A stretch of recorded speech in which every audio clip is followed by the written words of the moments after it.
भंडारा जिल्ह्यातील भंडारा, तुमसर, पवनी आणि साकोली या चारही नगर परिषदेमध्ये मतदानाची प्रक्रिया अत्यंत उत्साहपूर्ण वातावरणात पार पडली.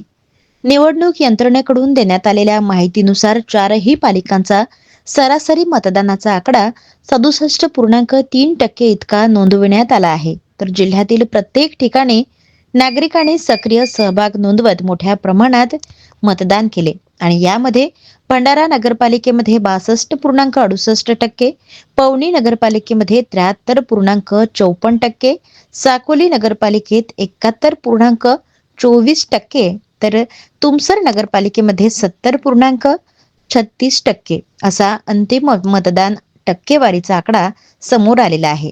तर मतदान प्रक्रिया अत्यंत शांततेत आणि सुव्यवस्थित पार पडल्याची माहिती प्रशासनाने दिली असून निवडणूक निकालाबाबत आता सर्वांचेच लक्ष वेधले आहे.